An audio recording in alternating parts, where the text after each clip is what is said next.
That's the whole premise of the construct of new evil. Welcome to the Witness Box, the Thinking Persons podcast, where we explore true crime cases, past and present, at the intersection of law, psychology, philosophy, and faith, and challenge even the most ardent true crime followers to do the same. I'm your host, Joshua Diaz, alongside my co-host, Dr. Gary Brucato, author of The New Evil, and Chris McDonough of The Interview Room. And you can find The Interview Room on YouTube. I think if you listen to this show, you won't regret it. Episode 5, The New Evil Part 2, starts now. It's an era in which the inhibition and the identity structure of the average individual has collapsed.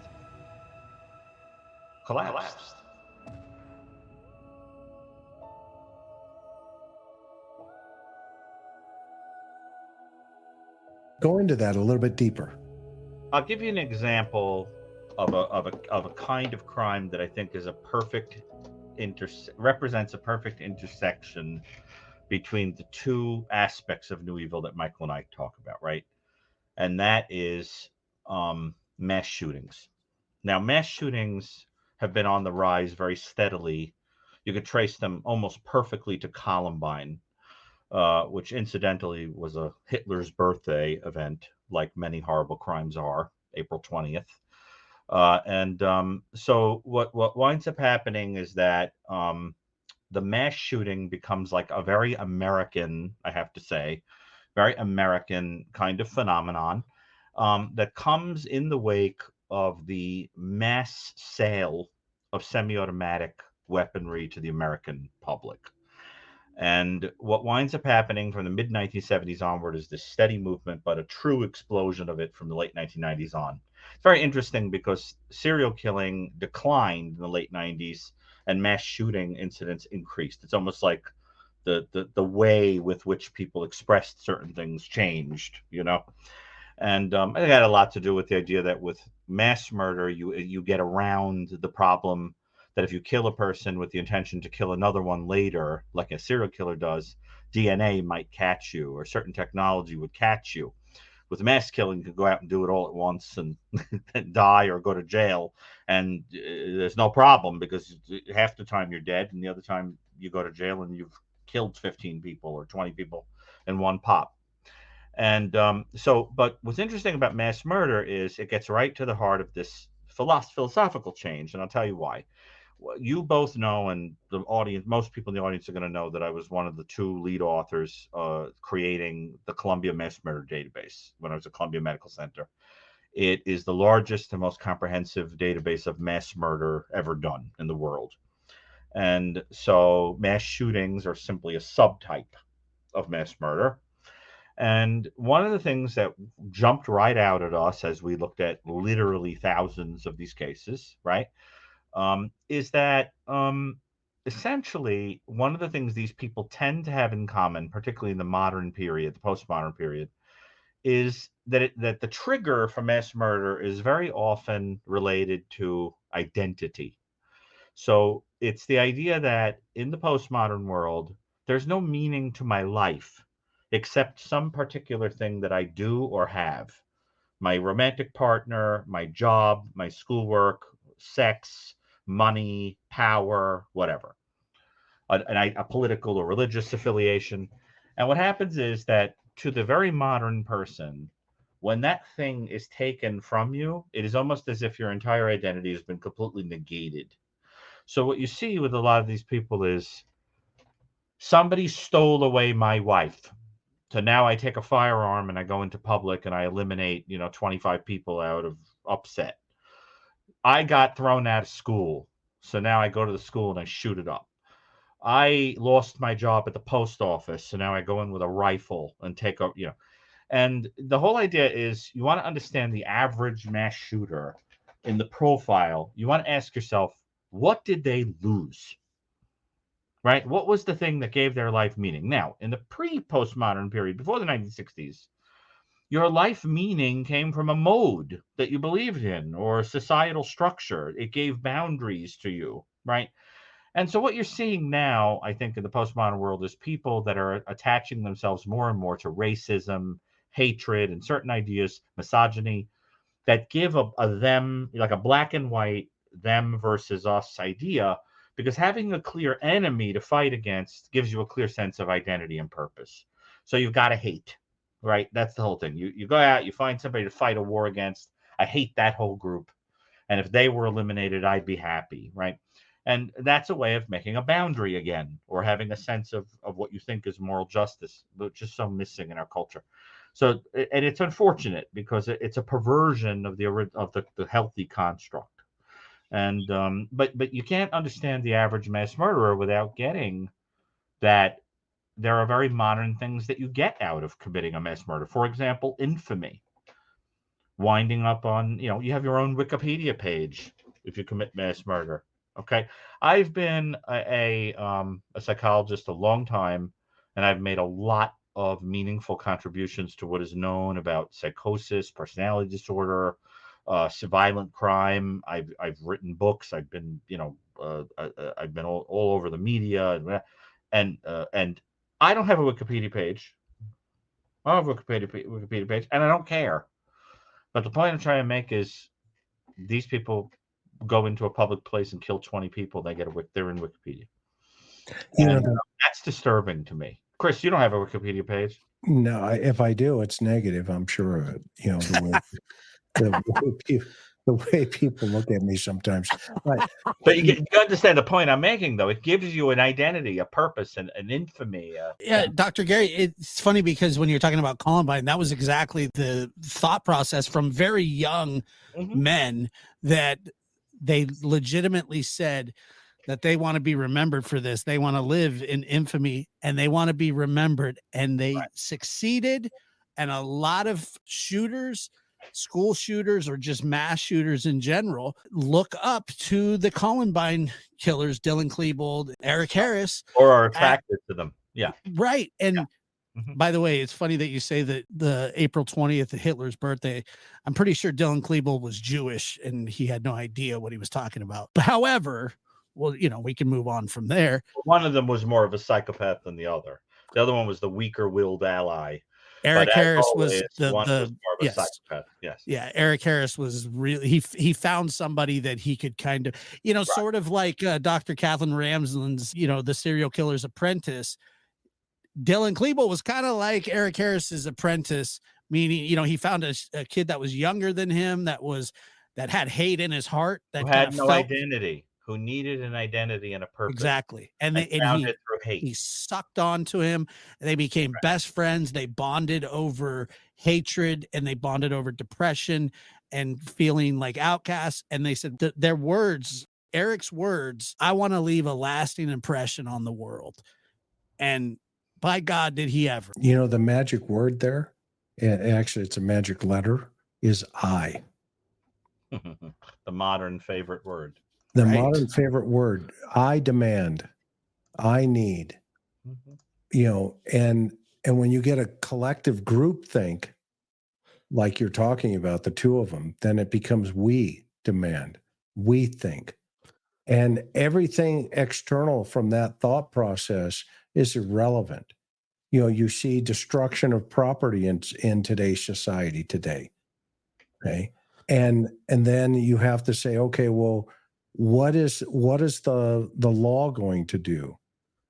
What's happening in our legal system, where you can just destroy somebody else's buildings, somebody else's property, you get arrested, and then they celebrate you coming out of the jail. And they celebrate the accomplishment of destruction. Okay? That's what that is. It's a celebration of breaking down the moral compass and or the barriers, the guardrails of society. The guardrails. Who's to blame at that point? Who's to blame for this criminal activity? Oh, let me check. It's law enforcement. They are the ones that came in and created all this chaos but they fail. The eye forgets to say, yeah, but we did this before they got here. We destroyed all of this before they got here. Right. And it's the same moral compass that was measured in Dachau when the community walked around the concentration camps and they blamed the Americans for the same principle.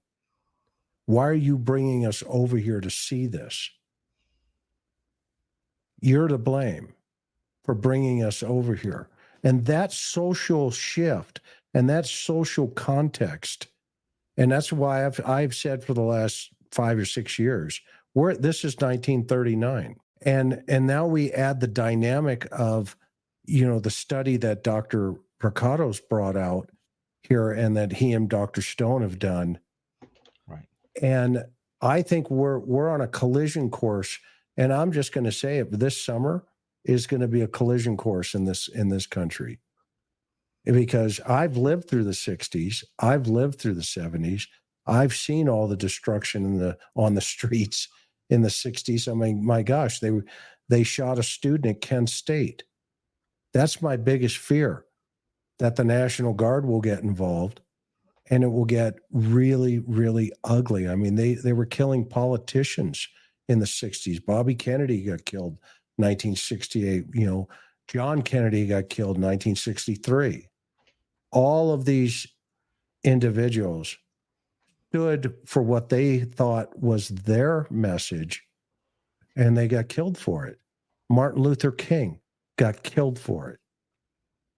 And you start taking away the ability to speak and have a difference of an opinion, and a society will turn to bullets. Speaking of that, when Malcolm X was killed, before he was killed, he had kind of switched over to the peace and unity and everybody come together. Before that, when he was preaching, kind of on that side of it, and then he came over to everybody get along, that's when he was killed too. Well, and you're right. And yet a society recognized there needed to be change at the same time in 1964, right? Things started to shift. I mean, President Johnson said, you know what, we need to change things. And he signed it. Right. Lyndon B. He signed change. Yet there was still, within our society, this family context, this family unit that was still it was still in place. Okay. Yet, here we are now in 2024, and half of marriages end in divorce. 50% of marriages end in divorce. Okay, that means 1 out of 2 is over. It might even be higher now. And found when they went in and interviewed the 37, I think it was 37 serial killers, they found that absent father was one of the most important predictors. Yep. And, it wasn't just coming from a broken home. It was something about the absence of the father that was a huge problem for a lot of these guys. And, you're asking the question, why didn't the person internalize a normal moral compass? Well, having an absent father may have figured in somehow. I mean, obviously one can get a moral compass from one's mother too, but there's something about that figure being missing in your life that is very important. The other problem is, on a societal level, a lot of events of the post-World War II period put the idea in people's heads that the institutions that were supposed to keep us safe, everything from the president all the way down to, law enforcement, were basically corrupt or lying or couldn't be trusted. So the idea was that if they also were phony, it's like, who watches the Watchmen?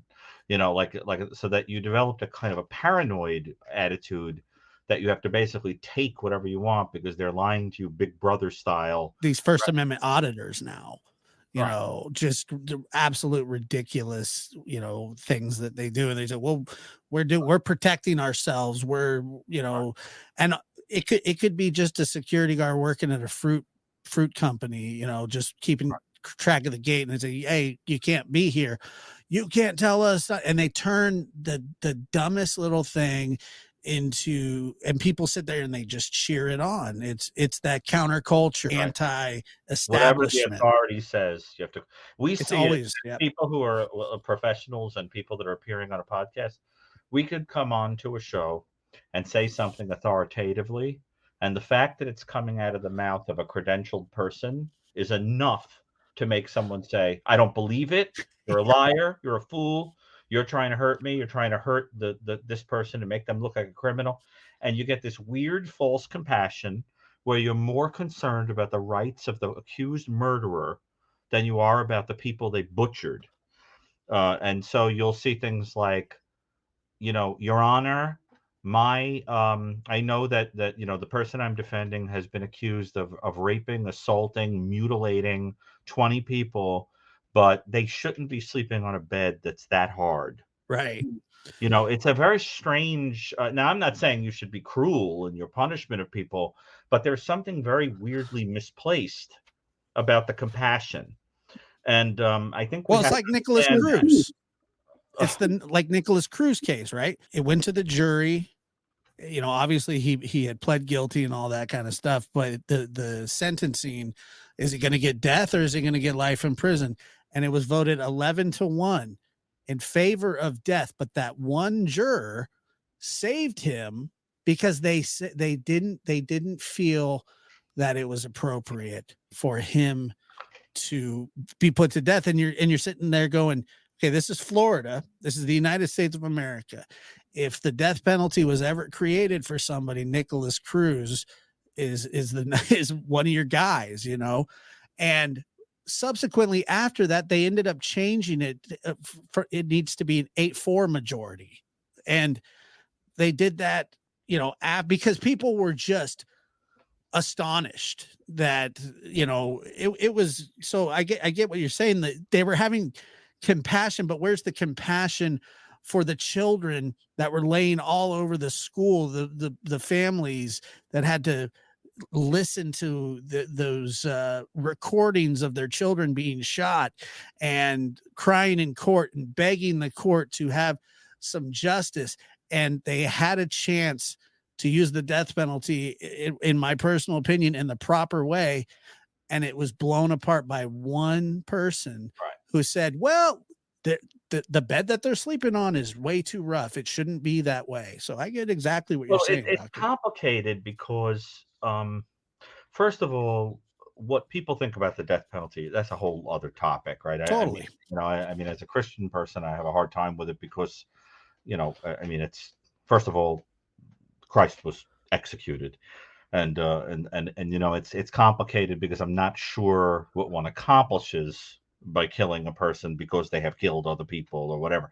But that is something that and it doesn't deter anything. That's the problem also. Well, here's the thing. Right. It doesn't deter anything. 1 second. I want to answer that for you from my personal view. Complicated. It's not about accomplishing anything. It's about that person lost their right to be here because of the evil things that they've done. Yeah, I think that's the common other. That's the other. Nobody's trying to teach anybody anything. No. People have different opinions about it. I'm simply saying that we have to be careful because we misplace our compassion. Sure. And I think that, when you start forgetting, for example, that the cop that pulls a person over because the person is doing something illegal, right? And then the cop uses nasty words or whatever because it gets heated or whatever. I understand that those kinds of things happen, but the media turns it into a story where the cop, as a symbol of subjugation and control, is picking on an innocent person for not doing anything. You start getting a distortion of truth. And that's really complicated because I got to tell you, I know a lot of people in law enforcement who feel they can't do their job because something's going to be taken out of context and they're going to look like they were bullying a person or whatever. And sometimes they've just got to do their job. Chris, I mean, you know what I'm talking about, don't you? Yeah, absolutely. I always wonder, as crazy as this thought's going to sound. Right. We're not talking about police brutality. We're talking about when they're just doing their job. Yeah, they're just out there. It's not like, you're the assistant to, Rudolph Mengele. You know what I mean? Right. And it's like, they get thrown under the bus left and right. But but then the other side of the coin, in all honesty, we're law enforcement are human beings. They make mistakes. But they're the first ones, I think, because I've been around them for a very long time. They're also hopefully the first ones that come up and say, you know what, I made a mistake. I need to fix that. I need to correct that. That's the moral compass. Because even when an officer makes a mistake, you hope there's a whole bunch of other people around that go, hey, wait a minute, what did you do? Or you stop it before the mistake's even made. And you push them aside and say, hey, you go over there and calm down. We'll handle it from here. Yeah, but people will take the one time that didn't happen and paint with this broad brush that every single person's that way. You hear about this one instance, but you didn't hear about the 10,000. How many people get pulled over every day across the United States? Josh, I lived it for 13 years. It pisses me off. I'm sorry. Case. Okay. I know. I'm still living it in 2024. I mean, think about the power of what people say. They've got me. All three of those boys are in prison because of me. That's what they say. Well, how do you do that? Have they ever been in prison? No. No, they've never been in prison. No. I didn't even arrest them. Okay. How do you throw somebody in prison is my question. Well, that's my question. But that's making the point of what we're talking about. I know. The ability just to say and do. And that's one of the reasons I've always been fascinated with the human condition of why people lie. Dr. Gary, why do people lie? I know, but I think in a criminal aspect. Okay. Yeah. In this context? It was meant to be complicated. No, but like, for example, in what kind of lie? What's the goal of the particular lie you mean? Let's apply it to personality type, to facade / projection.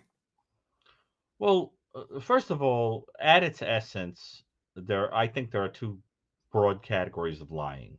There's the kind of lying where a person's relationship with the truth is murky for psychological reasons or fantasy-based reasons, where a person can say things irrespective of whether somebody could go and check them and show that they're untrue, because they're living in something of a fantasy world, or they have a preconception of what they want to be true, and they just sort of shade everything to match that. But then you have other people who lie because it serves the function of evading responsibility or getting something they want, manipulating people, or asserting power, domination over other people, manipulating them. But then there's a third kind of person who's kind of lying to the self, a kind of a person who doesn't want to notice a certain thing because it would have a negative implication for them. So, which has a lot to do with like cognitive dissonance, and so I think the answer is there's something to do with either cognitive dissonance in one's relationship to one's own psyche, the kind of difficulty telling the difference between fantasy and reality, or people who are doing it for kind of amoral, manipulative reasons. And you see sometimes you can be all three of those things at the same time. But then, of course, if you're living in a time when the whole culture has a weird relationship with truth, then it gets even more complicated because the average person isn't going to feel too guilty about lying. I remember as a little boy, if I told a lie, being told by my mother and my father that I should pray and apologize to God, go to confession, never do it again, whatever. And to this day, I would have very great guilt if I told somebody a lie. I think the truth is very precious and it's too easy to get away with it. And I also think most people are smart enough to feel when something you're saying is kind of BS. I'm not stupid enough to think they believe me, if I say something that isn't true. But yeah, I think lying is on the rise, absolutely. And so many people have made lying their whole identity.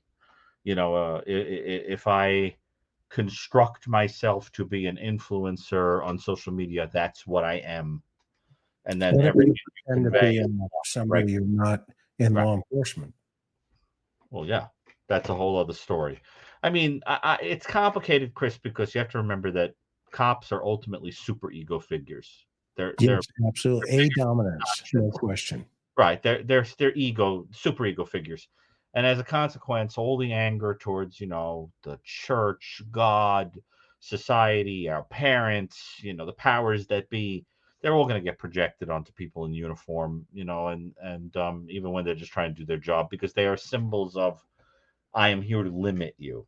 I'm here to tell you you're not that special. I'm here to tell you that there have to be boundaries again, right? If you don't have boundaries, we're going to create boundaries with bars around you and force you to have boundaries. We're going to put a Well, cage around you.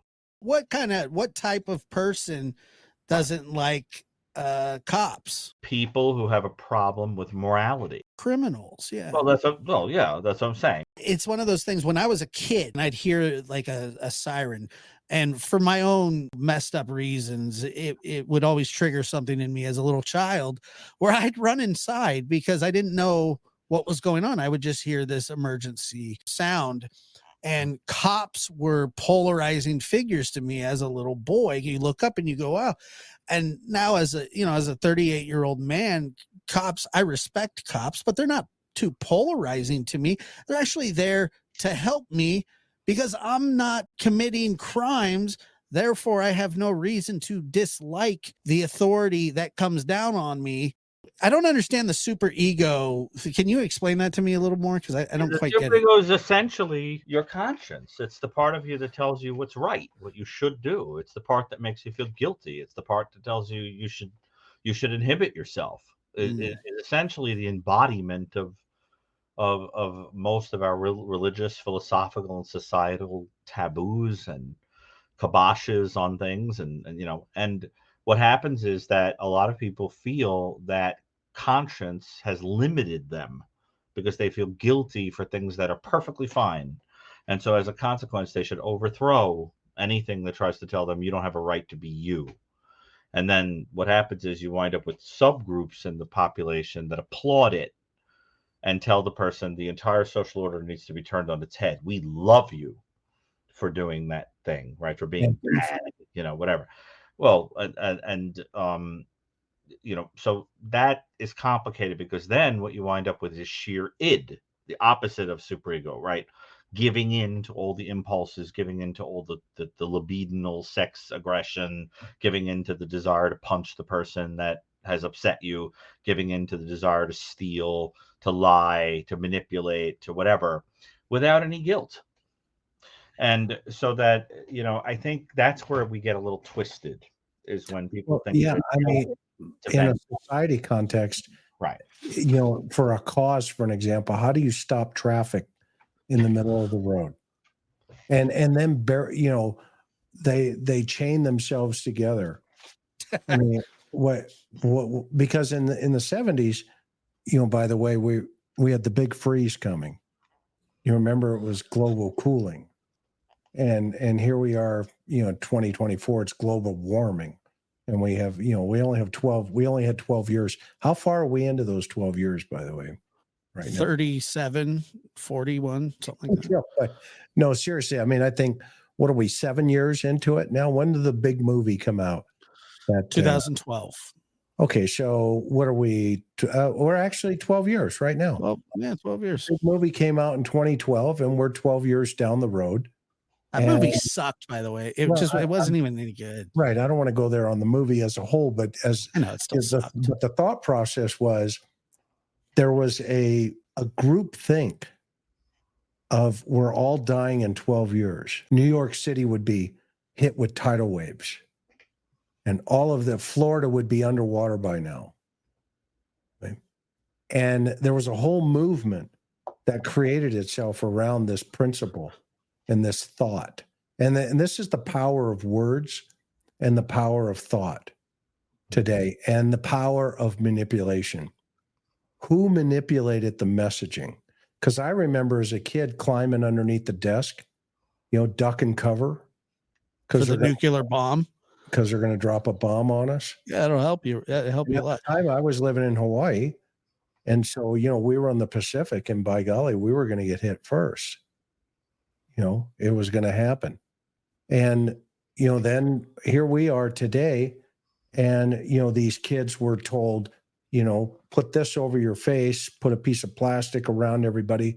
You can't even go in and visit your relative if they're on a ventilator. How in the world did we? This is 1939 again, where 1/3 of a country believed in a specific cause that turned out to be false. And the regrettable piece of that is tens of thousands of not only Jews, gays, Muslims, Handicap. Christians, Yeah. handicapped. Yep. Anybody was given a badge, and then they were put into the ovens. Some of them, not all of them. And how did we get there in this group thing? How did the, you know, a lot of the turmoil in these other countries end up here? Well, fear is the key, Chris. Help us understand that. What makes the human brain different than virtually all animals is that we have a frontal lobe, right? This part that is like a braking system. I think if the superego had a place in the brain, it's the frontal lobe, right? It's the executive part that says, do this, don't do this, this is right, this is wrong, cool yourself, think of tomorrow, have feeling, you know, think it through. And I think what happens is that when people are afraid, when they're more limbic, the way that certain other mammals are, for example, they enter into a kind of groupthink. They give their rights over to a strongman, usually a kind of psychopathic, fearless person, and they say, "You take care of everything for us. You do the thinking for us." And you give your freedom over to them, and then you are devoid of any responsibility, right? And what happens is that if you are a smart enough psychopath, what you will do is you will convince people that there are things to be afraid of that aren't real, because you know that to get them to give you all the power, you have to make them scared. So you say, there is this group that's trying to take away all your rights and all your money. And there are certain groups that across time and space have been perfect scapegoats that are used over and over and over and over again. Perfect only in the sense that there are people who have these ridiculous ideas about them that never seem to go away. And those same groups just keep getting scapegoated over and over. And then, of course, what the person does is they dehumanize the scapegoated group. And so they call them terrible things, you know, and they make them into an enemy. And by doing that, the group that is now thinking on a primitive level thinks that there's an answer to their fear. We've given the power to the strongman, and we are going to make boundaries again because there's us and there's them. We will have the resources, and we will make sure they don't get the resources. And of course, the entire United States is broken now into two factions because everybody's afraid of the other side. We've lost our great capacity to compromise, which of course is the same thing that happened before the American Civil War.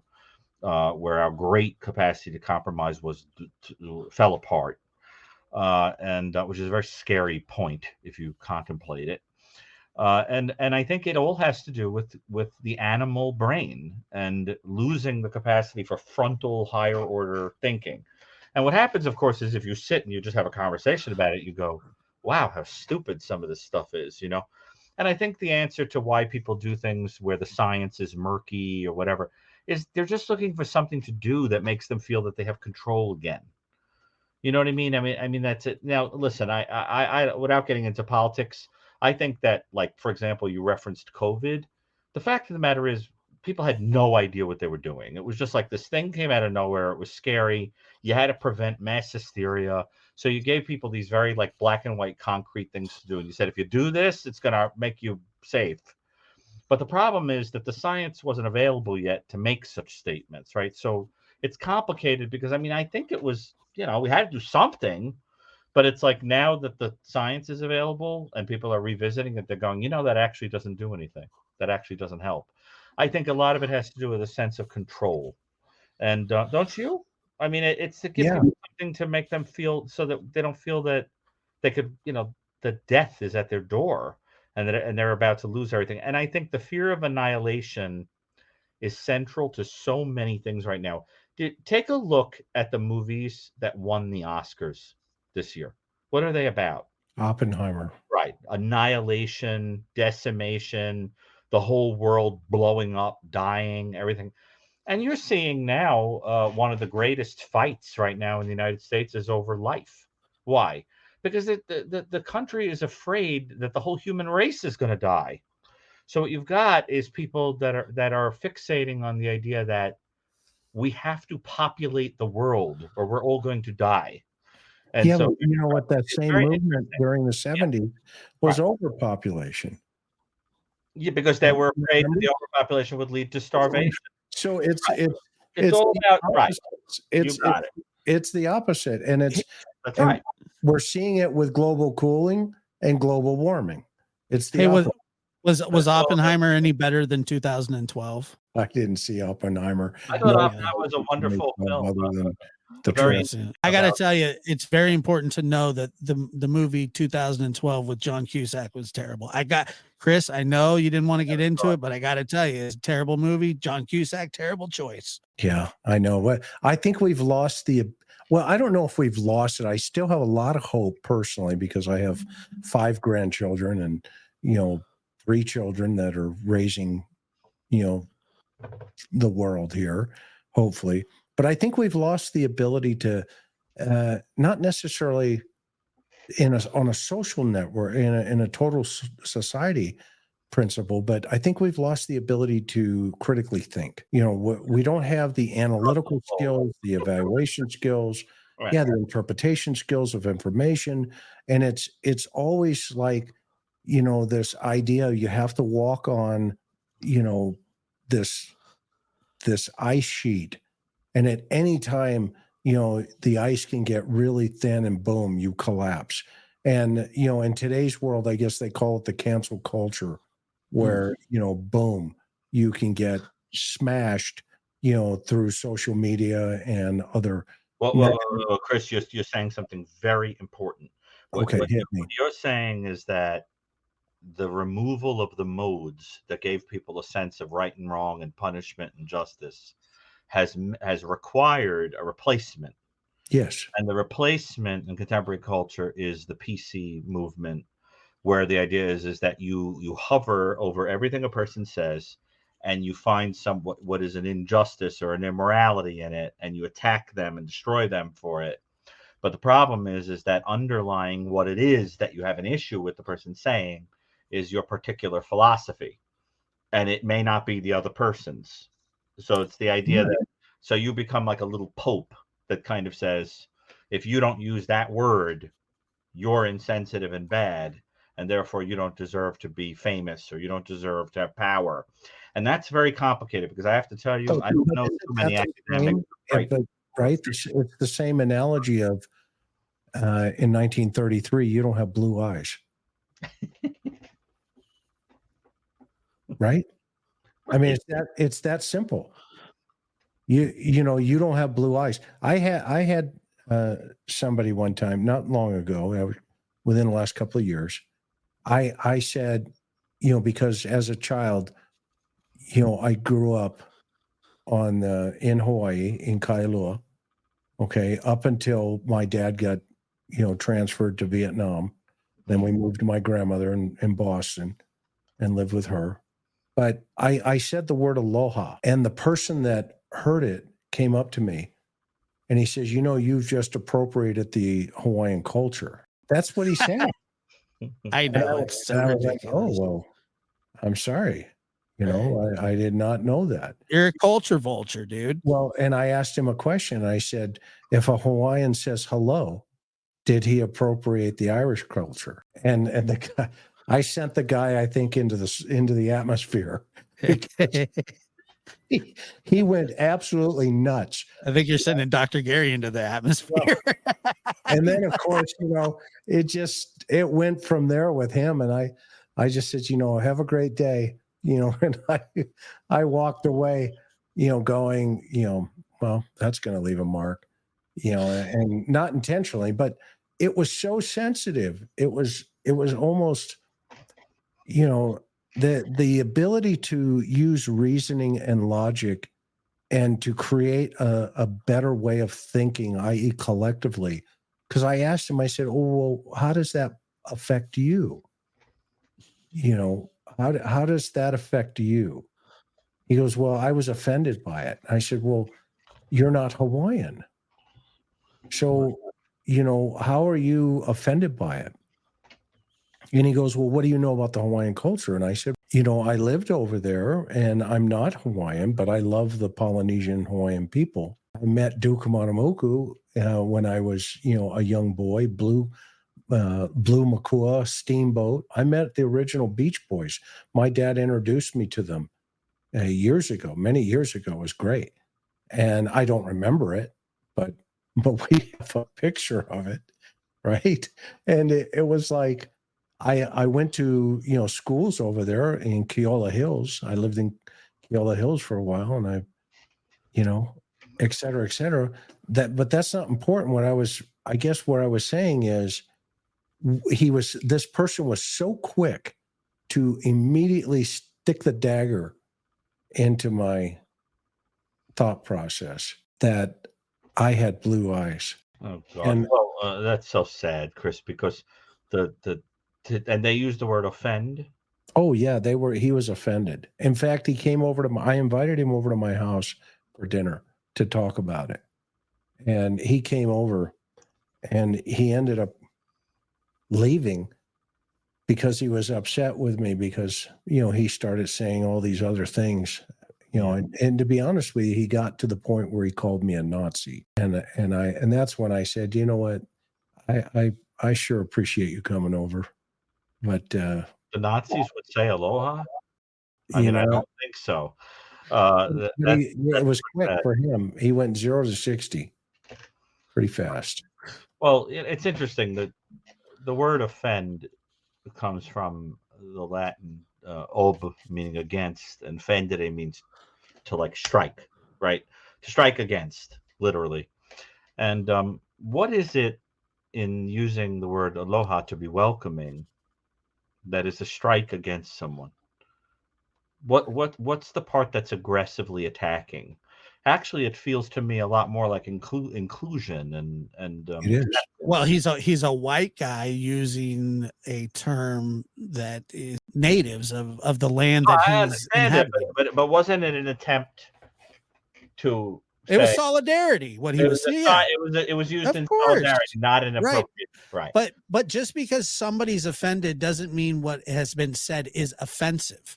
And so it's just that particular person chose to, but now we're seeing, much, much more of that these days. And to your point too, Dr. Gary, with the scapegoats of the past. And, I mean, the scapegoating, especially of the Jewish people, I mean, it goes back to like the 1300s when they were accused of poisoning wells to make their neighbors sick from the Black Plagues and these things. And then they were actually forced to admit that that's what they were doing, because if they didn't, they were going to get killed, and so on and so forth. So, and, when people talk about like we're living in a time now where it is a very sensitive issue when people are talking about anti-Semitism in America and things like that. Anti-Semitism is one of the oldest types of hatred on record, and one of the most disgusting. Correct. And disgusting. But people think it started with Hitler, and it certainly did not. Hitler got it from Martin Luther, Martin Luther got it from, the people and it just goes, back and back and back. Yeah. So when people choose to be people choose to be offended by what they want to be offended by, not because it's offensive. In a normal person's mind that isn't weird, Chris saying aloha to somebody is a kind and gentle gesture, right? I mean, it really is. It's the same way when you walk into somebody else's house, you take They want you to take your shoes off. It's a badge of education in their mind. It makes a person feel that they're educated by the wits who have taught them that you, as some bourgeois ordinary person, are walking around doing this thing without realizing that you're part of a huge power structure, and that you are perpetuating it, thinking you're just saying aloha. And so the person thinks that they are obligated to correct you, that they're giving you education, like they're coming down from the mountain to teach you. And and that's a problem, because Chris didn't say it because he's some kind of rube. He said it because he's a person whose philosophy is very rooted in inclusion and kindness, and so that it's a stupid misinterpretation. The person didn't know where he was coming from enough to make a judgment of why he was saying it. I've had things that I've said that were perfectly innocent, especially since I've become noted in the media or whatever, and I get unbelievable comments from people, and as all of us have, right? And Oh, yeah. I've learned to say to some of those people, well, now I've learned to not even answer them, but I've learned to say to people like that, before I address that you were offended by something, and I'm sure I could explain it because it wasn't meant to be offensive. I want to ask you something. Did you know what I meant? Did you know what I meant to say? And 9 times out of 10, person says, yeah, I know what you mean. I say, okay, so then why do you choose to take it as if I meant it a way I didn't? Why don't you think I meant it innocently? You can tell I'm a kind person. I'm not looking to hate anybody, right? Here's a trivia question for you, by the way. Where did Queen Isabella and King Ferdinand get the money from that they gave to Columbus to fund the trip to the New World? Slavery? No. Oh. It was the money stolen from Jews in the Inquisition. Oh, okay. People Gotcha. who were Yeah, forced yeah, yeah. to convert to Christianity from Judaism, who, by the way, were given the name Santos. When you hear the last name Santos, you know that person's ancestors were forcibly converted. If you're from Scotland and you have the last name Gordon, you were a forced convert. Gordon is that language, that language's remnant of the forced conversions. That money was taken from them, and then the Columbus, who was quite a hateful human being, incidentally, sent them off here. It's interesting to think about that, about how from the very beginning, anti-Semitism played a role in things. And but I have to tell you, I have a very special place in my heart for the Jewish people. When my father died of cancer when I was younger, and I learned not long before he died that my father's mother was Jewish, and that her grandparents had hidden that because her parents had hidden that because they had escaped the pogroms that were going on in Belarus, Ukraine area, where they were shooting people into huge ditches to wipe out whole towns. So they hid it. And my entire life, I thought I was a purely Italian Christian person. And I will tell you one of my favorite stories, which I don't tell too many people, but I'll share it here, is that when I was a little boy, I wrote to Elie Wiesel, the Nobel winner who wrote Night, the great Holocaust, the great philanthropist who helped survivors of the Holocaust and taught about the Holocaust, who was up in Boston teaching as an older man. And he died by strange coincidence of the same cancer as my father, treated by the same doctor. Which is a very weird coincidence. But anyway, so when I was a little boy, I wrote to him and I told him this story. I said that I went into B. Dalton, which was a bookstore I don't know, maybe you remember it, Josh. You probably. Dalton Books. Yeah. B. Dalton Books. It was sort of the Barnes and Noble of its era, of the 80s, I guess. And I told him that when I went in, I was looking for his book, Night. It's a very powerful book about him being in Auschwitz. And I said that I found the copies of Night, but they were all in the fiction section. So I took the copies and I snuck them over to the history section and refiled them. And I wanted to tell him. I was just a little kid.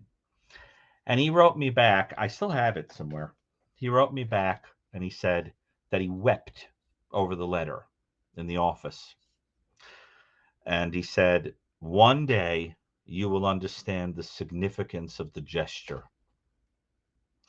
And I have always been very moved by that. I think about it a lot, because I think what he was trying to tell me is that it was my way of contributing to the idea that some things are true, even if you want to pretend that they never happened, and that without realizing it, I was being a force for reminding the world that that had really happened and that his sufferings were real and valid. And and then I wrote to him a little bit, back and forth. I was really a kid, and then that was the end of it. And then I found out years later he died in this, treated by the same doctor, I think in the same hospital as my father, of the same disease. It's a weird coincidence. But the point is, I've always had a special place in my heart for that faith. I also, as a Christian person, we have to remember our roots. I mean, you can't understand the beauty and significance of so much of what we believe without understanding that Christ was a Jew, a practicing Jew. What Amen. business do we have hating people who practice the faith of our own Savior? Amen. So I mean, wouldn't you say, Chris? I think the Jewish people are extraordinary. It's a beautiful faith. Absolutely. And so I think it's very strange that some of the people who hate them proclaim to be Christians. Well, let me before you say this, Chris. I I mean, just what do you want to think about that, Josh? I just want to mention years ago on a podcast that I had, I made it was a comedy podcast, and I made a joke. It was a Hitler joke, and I don't remember the context. I don't remember the joke. It was dug up years later. I was called an anti-Semite.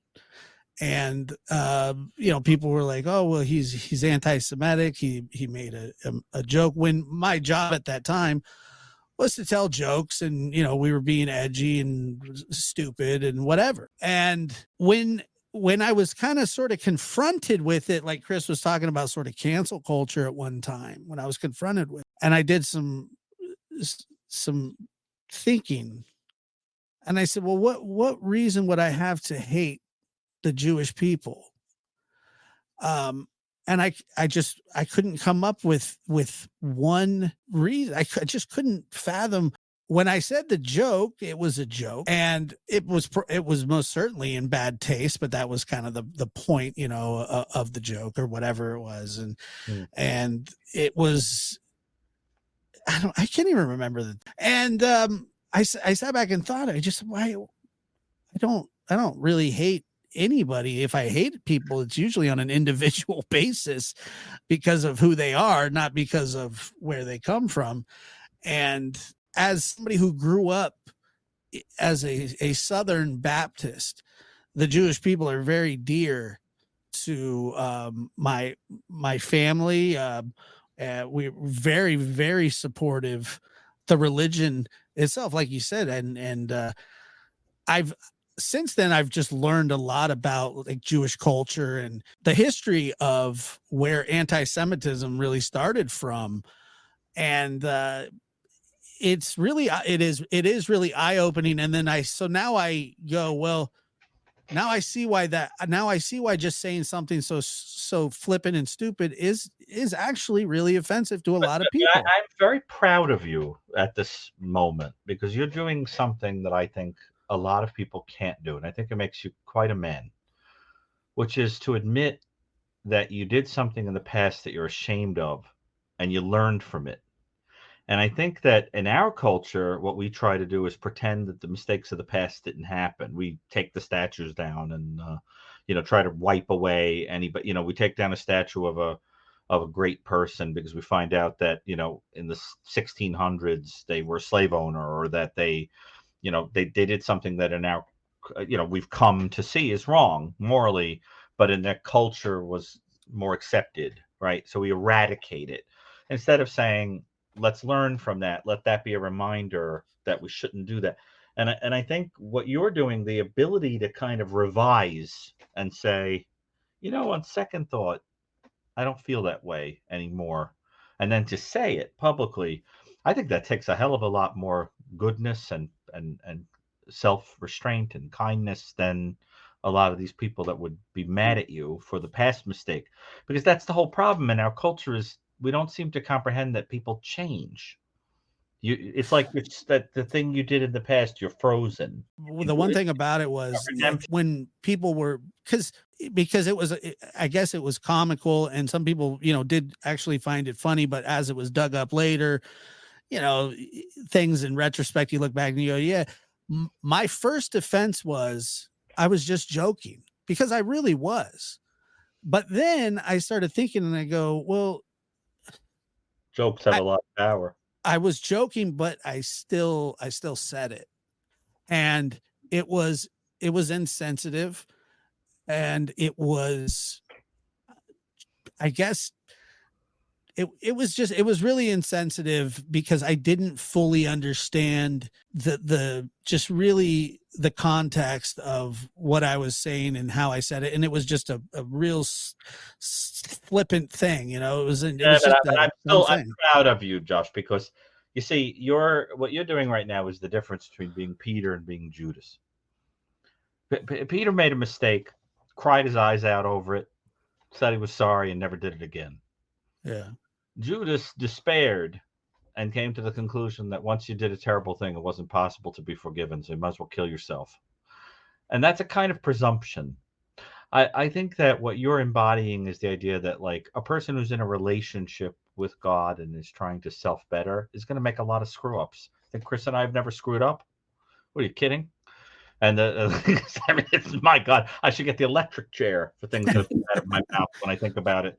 Thank God they weren't recorded, But I think looking back on it, yeah, I learned from it, and I think that's one of the things that's missing in our culture too. Well, I learned I had no business joking about.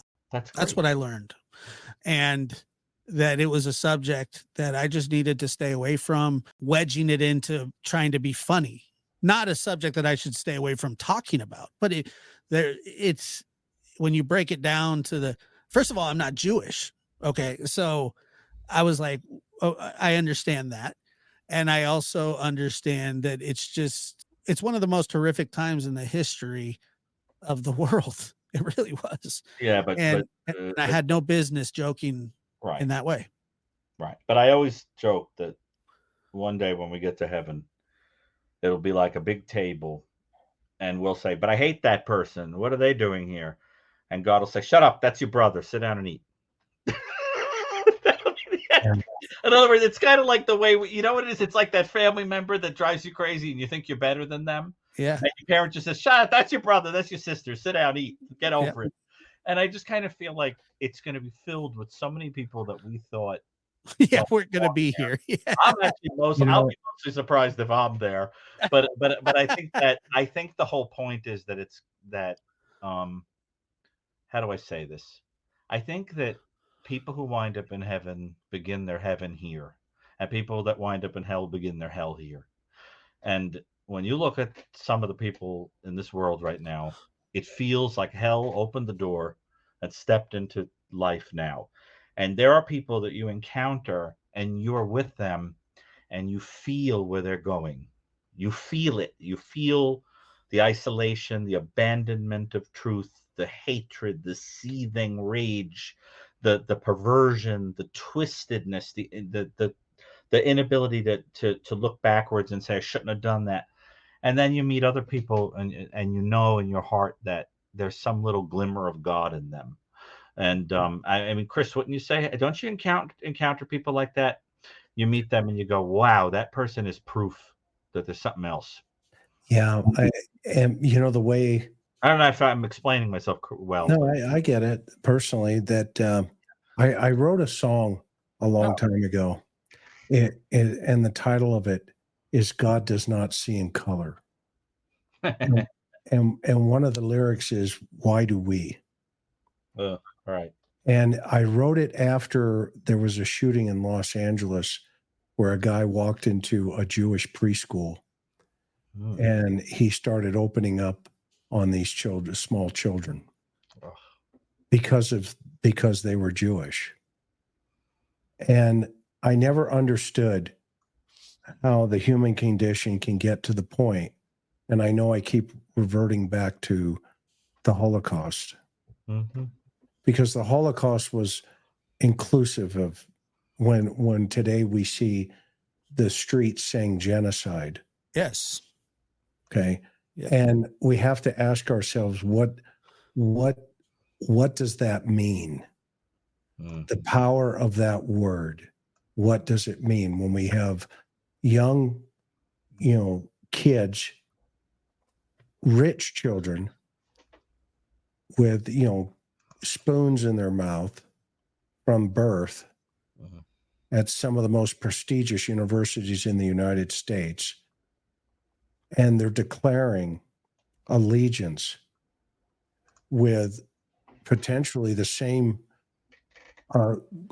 idea that killed 3,000 Americans in New York City. Will they be considered enemies of the state? Well, but we have to ask ourselves, and by the way, this is not an Islamic problem. Okay. This is a human problem. Correct. Yep. This, it's not Christians, it's not Jews, it's not, because I know a lot of people who are Muslim who are the most wonderful human beings you can think of. And I know a lot of Christians the same way. And I know a lot of Jews the same way. And I also know that there are other opposites in all three of those religions. I know people who are Buddhist. The Japanese people, I lived in Japan, like I mentioned, are the most gracious human beings you would ever meet. Polynesians, the same way. Samoans, the same way. And so my philosophy, and I think it's because the way I was raised, being a military brat, and traveling the world, and everybody in the military's dad was in the Marine Corps. And it didn't matter if you were, what your race was, what your religion was. It didn't matter. Your dad was a Marine. And that was the philosophy I was raised on. And I just hope that we as a society can look through the lens that God does not see in color or race. Amen. Exactly. Any final thoughts here? We'll let you have the last word. Oh boy. Well, I hope that people are at least open to the difficult, disquieting points that are being made here, that there is something very, very sick on a moral level with the culture, and that if Michael Stone and I are correct, it can only get worse, because the desensitization to what was horrible and shocking yesterday, makes us need something a little worse. And our fantasies require more and more perversion and disinhibition and all that, if we're a certain type of person. And it doesn't seem to have anything to do with biological mental illness. So it seems to be cultural and personality based. So I hope people are open to that. And I hope that people consider reading The New Evil. I think it's controversial, but I hope it at least makes you think. And I hope that people realize that on an individual level, we can go out and do these little acts that fight against evil, that fight against darkness, that could save a person's life. You can be kind to a person and prevent violence in a way you wouldn't believe. I have talked to people who were planning serious violence, and they told me that the conversation we had made them not do it. That has happened. I mean, there are people, I have to say, that are alive today because of that conversation. And I think that has happened to all of us more than we know. I've had patients that have told me, I was thinking of committing suicide and somebody was nice to me today. And you have no idea that you did it. So I think, as goofy and childish and cheesy as some people may think it seems, go out and be kind. It could literally save a life. And wouldn't you say, Chris? Kindness is a powerful tool. The tongue is sharp as a two-edged sword. Exactly. Well said. And you say that it's controversial. Most of the things that aren't controversial aren't really worth going into deep detail and deep discussion about. And I think that that's what makes the witness box here. Yeah. So to me, when I talk to you guys, I know that we don't all agree on everything, and we shouldn't. I mean, that's not how everything works, but we have respect. We have respect for one another's opinion. I tell you that if you would just start rooting for the Padres, you'd be in a much better position than you've ever been in. You're Giants. I don't know what the heck. Is that a baseball team? Hey, 2 wins in a row. 2 wins in a row. I'll tell you that I would probably rather root for a minor league baseball team out of, I don't know, Ottawa or somewhere than the Padres. No I'm offense. Sure you would. No, no offense taken. Yeah. You guys have plenty of fans. You don't need me. You don't want me, because I am a very negative baseball watcher.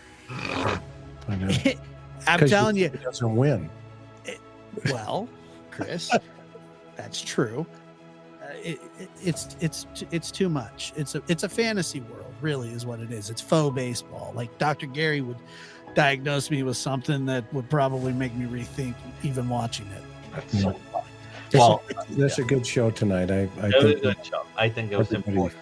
I've enjoyed it, and thank you guys for being here. And the Witness Box, episode 5. Thank you guys so much, and we'll catch you next time. The inhibition and the identity structure of the average individual has collapsed.